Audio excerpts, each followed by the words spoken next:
You are listening to Canadian Gothic. Hello, listeners. Tonight's story is going to take us to Suffield, Alberta, a community with a population just under 200 people. And it's safe to say each and every one of them knew Alfred Belyea and his wife, Deborah. The 72-year-old Alfred had been serving as the community's councilor for the past 6 years. He was a fixture at community events and was as reliable as they come. But on Thanksgiving weekend in 2021, something completely unexpected happened. Alf had vanished. And days later, a hand-drawn map would lead police to his body, which was found dismembered and in a garbage bin over 100 kilometers away. And as you'll hear, the story's even more complicated than that. In this episode of the Canadian Gothic, we're going to hear a love story that ends with confusion and horror. Our topic is the murder of Alfred Belyea and the case against the woman he devoted his life to, his wife of 50 years, Deborah Belyea. Good evening. Thanks for being here. A week after he was reported missing, Cypress County councilor Alfred Belyea was found dead on Friday, and his wife has now been charged in his death. Alberta RCMP say Deborah Belyea has been charged with second-degree murder and causing an indignity to a human body. She is scheduled to appear in court on Monday. In a statement posted to Cypress County's Facebook page, Reeve Datta Hamilton says, quote, "I am incredibly shocked and saddened to learn of Alf's passing," adding everyone at the county will miss his kind spirit and devotion to his work. Belyea has served on the county's council since 2015. RCMP are asking anyone with information regarding the incident to come forward. Suffield, Alberta sits on a small, flat patch of prairie land about 40 kilometers west of Medicine Hat. With a population hovering around 190, it's the kind of place where people wave at every vehicle, and the rhythm of life is largely guided by the weather forecast. Alfred Belyea, who everyone called Alf, was a fixture in this community. He and his wife Deborah had retired to Suffield from another small village in the neighboring province of British Columbia, where Alfred had served as the manager of public works. But don't let the word retirement fool you. Slowing down didn't seem to be in 70-year-old Alfred's blood. Not long after settling in Suffield, he continued to embrace public service and successfully ran for the county's councillor position. Council members described him as fair, measured, and respectful. Community members used terms such as kind-hearted, easygoing, and reliable. But to those close to Alf, he was above all a family man, deeply devoted to his wife Deborah, their 3 daughters, and their many grandchildren. Now let's spend a bit of time on Alf's wife, Deborah. Unlike Alf, she was much more reserved and didn't wear her 70 years so well. She was a woman worn down by poor health and relied on an oxygen tank that she wheeled with her from room to room for breathing. Friends said she rarely left the house and tired easily, but she was kind in conversation and was unfailingly polite. From the outside, the Belyeas were a picture of commitment and stability, grounded by family and community, and with a healthy respect for hard work. But as you're soon going to hear, everything that held them together was about to fall apart. And it would happen over the course of Thanksgiving long weekend in 2021. We'll start at the beginning. Alfred spent the Thursday before the weekend golfing with some friends. It was 3 fellow councillors. It's said that their spirits were high that day. The group went from hole to hole laughing and discussing community projects and ended the day by making plans to shoot another round of golf together on Monday. But when tea time came on Monday, Alfred didn't show up, and that wasn't like him. But it wasn't just his golf buddies wondering where Alfred was. His daughters back in British Columbia had also been trying to reach him over the weekend. Alf had daily phone calls with his daughters, and the calls were almost something you could set your watch to. But they hadn't been able to reach him the entire weekend. Their mother, Deborah, of course, was at home. Given her health, she wasn't prone to venturing very far from her phone. When asked, she told her daughters that Alf had left early Friday morning to meet an acquaintance about some land, and he hadn't returned. Somewhat concerned, she just assumed he'd taken off for a while. But much more concerned were her daughters, who pressed her to call police. But she hesitated. It wasn't until Monday, October 11th, 4 days after he was last seen, and a couple hours after his golf buddies were scratching their heads at the first hole, that Deborah finally phoned the RCMP to report her husband missing. The responding officers were met by a fragile and emotional Deborah, who cried through much of the interview, her sobs of course accompanied by the hissing of the oxygen tank she relied on for breath. The story she told the officers was quite simple, and it was in line with what she'd been telling her daughters. When she woke on Friday morning, Alf was gone. She assumed he went to meet with an acquaintance that he'd been considering buying land from, but she had no explanation for why he hadn't returned. And this was immediately taken seriously. A 72-year-old man who is as dependable as they come, missing for 4 days after leaving to see to a vague business deal? It doesn't take an RCMP investigation to tell you something wasn't right here. And the officer knew it, and the daughters knew it. To oversee what was happening, the couple's eldest daughter, Trina Belyea, boarded a plane for British Columbia to come help with the search and to care for her mother. But what she was going to get involved in is nothing like she ever would have imagined. Before we get to that, let's take a short break, as things are really going to pick up when Trina arrives in Suffield. But we'll get to that after this break. Trina arrived in Suffield on Wednesday, October 13th, and it was obvious she was needed there. Her mother, Deborah, was exhausted, emotional, and with near crippling anxiety. With her mother and the oxygen tank by her side, they spent their days fielding calls from police, family, and community members, and they spent their nights lying half awake in the quiet house.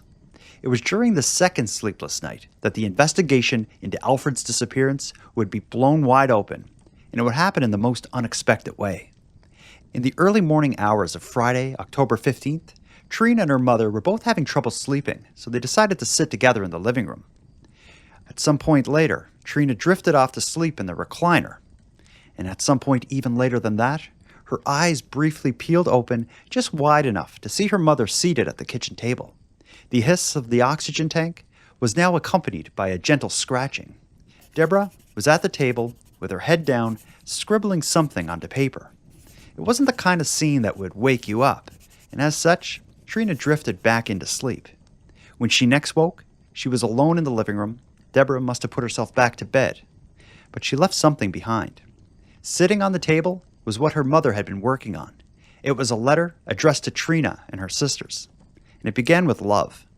I love you all so much. You've all turned out to be lovely, loving girls. We are so proud, it starts. I love Alfred with all of my being, and I always have, so please do not hate me. The note then turns to describing loneliness and despair. It says, I needed to be loved and wanted. I needed your dad to hold me, but he never did anymore. I have days where I sit here all by myself and wish I was either with everyone or was dead. The letter then wanders somewhere between an apology and some confusion. It says, I don't remember what happened, but I will eventually, I'm sure. I didn't mean for this to happen. I don't even know for sure if I did anything, but I want your dad home. I love him. I was such a burden to your dad. No wonder he didn't like me. At the end of the letter was something altogether different. Deborah ended with a crudely drawn map. It showed a route from Suffield across the prairies east into Saskatchewan and ending near Piapot, a tiny community the family once called home. Although it seemed impossible, Trina knew exactly what this was, and she didn't wait. She called the investigator on her father's case, and within a couple hours, RCMP officers were following the map's directions. 5 minutes south of Piapot, among the ruins of an abandoned farm, police found what they were looking for. In the tall grass near an outbuilding was a green garbage bin lying on its side. The smell of death was heavy around the bin, even in the cold morning air. On the ground were 2 A&W drink cups, a blood-stained roll of duct tape, and a tied-up garbage bag that was leaking blood and some kind of organic matter. All of this gave more than a subtle hint of the horrors waiting for them inside the bin. When they opened it, they found wrapped in blankets, garbage bags, rope, and duct tape, the majority of 72-year-old Alfred's body. I say majority as his arms were missing. In fact, they were never recovered. Later testing confirmed everything police already suspected. The garbage bin was a match for the ones found at the couple's home in Suffield. Alfred's blood was found both in the bin and in the trunk of Deborah's Volkswagen Golf. Even the rope and a rug found with his body had a match in the couple's home. And it gets even worse for Deborah. Shortly after Alf went missing, she visited a friend and gave her a garbage bag, asking her to throw it away. Several days later, when curiosity got the better of her, her friend opened it and found bloody women's clothing, more rags, and a roll of paper towel, all stained in blood. Realizing what it might be, she called the police. So to put it simply, it was the kind of case that investigators would call airtight. But the problem was, it didn't make sense. Deborah was frail and dependent on oxygen and struggled to even lift small items. How could she have done all this? Kill her husband, cut his arms off, and transport him more than 150 kilometers away? That was the mystery here. Not who killed him, but how. On October 15th, the same day police found Alf's body, Deborah Belyea was arrested at her home in Suffield. The small town was stunned. Neighbors spoke of disbelief. Words like shocking, mind-blowing, and sad were repeated, and at Cypress County Hall, flags were lowered to half-mast. To imagine that man's life ending this way, and at the hands of his wife, it all felt impossible. But the evidence left no question. Whatever had happened in the home, and it was violent. We can get a hint of how it went down by looking at the toxicology results, which revealed a cocktail of drugs in Alf's system. Morphine, codeine, and several others. It was more than enough to cause deep drowsiness and likely unconsciousness. And as far as the cause of death, Alf had been stabbed 4 times, wounds that punctured his heart, a lung, and his jugular vein, each of which on their own could have been fatal. But despite all of the evidence against her, Deborah pleaded not guilty to the charges of second-degree murder and interference with human remains. So this is going to go to trial. It took more than 2 years for it to get there, but when it did, in January of 2024, over a span of 7 days, prosecutors called 18 witnesses who collectively painted a picture of opportunity and evidence. There was no forced entry, there was no intruder, no sign of a struggle, and all of the evidence pointed directly to Deborah herself. But the defense argued that her physical limitations made the crime impossible. Her lawyer, Catherine Bayek, pointed out that Deborah could barely lift her knitting bag, let alone dismember her husband and haul his body away in a garbage bin.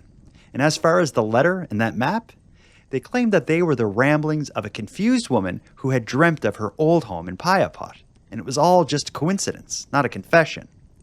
But for the presiding judge, Justice Miller, the prosecution's case was too strong. He referred to the evidence as a tight circle that left no rational or reasonable scenario other than Deborah's guilt. He found that Deborah stabbed her husband at least 4 times in the home, dismembered him, and did, in fact, transport his remains to Saskatchewan. He noted that the cleaning, the missing rug, the use of bleach in the home, and the bloody bag of clothing given to a friend were all proof of Deborah's attempt to erase what she had done. When the verdict of guilty was read, over the hissing sound of her oxygen tank, Deborah wept uncontrollably. When the court reconvened for sentencing, then 71-year-old Deborah received a mandatory life sentence for second-degree murder with no chance of parole for 12 years. She also received a concurrent 3-year sentence for indignity to a human body. During sentencing, her 3 daughters each read victim impact statements. They spoke of their grief, the anxiety that haunts their day, and the strange fracture between love for their mother and the loss of their father. Despite the horror of what she had done, the daughters all stood by their mother, specifically asking that she be imprisoned in British Columbia so that they could more easily visit her. In an atypical moment, before Deborah was led away from the courtroom, Justice Miller allowed her daughter Trina to embrace her. 2 years after exchanging the letter that changed everything, they held each other and sobbed together for several minutes in a packed courtroom. When Deborah Belyea becomes eligible for parole, she'll be in her early 80s, and given her health, the case may never find its way in front of a parole board. But without that eventual hearing, we may never know what really happened here. That part of the story remains a bit of a mystery. There was no clear motive, there was no explosion of rage or financial dispute, just isolation, illness, and the slow unraveling of a marriage that was hidden behind closed doors. Deborah's letter remains the closest thing we have to an explanation. "I love Alf with all my being. I don't remember what happened," she wrote.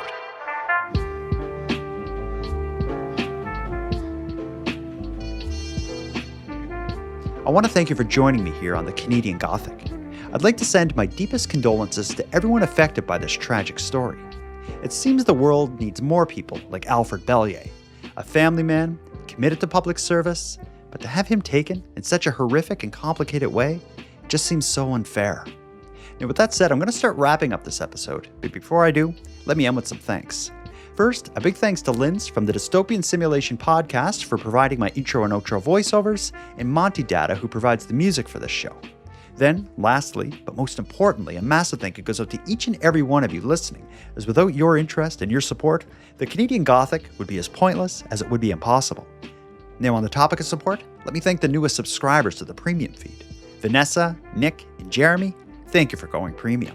And for anyone else who'd like to support the show, you can help us out here in a variety of ways.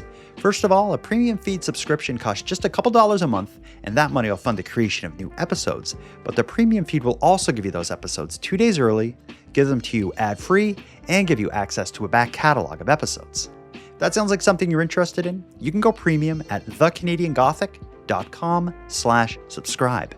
And even if you don't want to go premium, you can still support the show by sharing this episode on social media and letting all your like-minded friends know why they should listen. Your support is very much appreciated. Now, until next time, let me remind you to take care of each other, hug your loved ones tight, and let me know if you see anything weird. Thank you for listening to Canadian Gothic. Deborah Belyea and her daughters were in tears as Justice Dallas Miller delivered his guilty verdict. Miller ruled the victim died from 4 stab wounds and that Belyea intended to kill him. Miller spent over an hour and a half summarizing the evidence and testimony from the 7-day trial that took place earlier this month. A note Belyea wrote with a map to her husband's body, the forensic evidence placing her at both crime scenes, and a bag of bloody clothes she gave her friend were all highlighted. At the end, he said the prosecution proved beyond a reasonable doubt Belyea committed the second-degree murder and indignity to a dead body. Eli, you had a chance to speak with the prosecution after all was said and done. What did they say?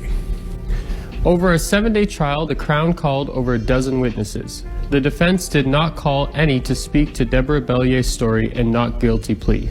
It was only through witnesses the court heard that Belyea maintained she did not leave her home over the Thanksgiving weekend in 2021. Despite overwhelming evidence presented by the Crown, lead prosecutor Jace Cowan says it's still not a walk in the park.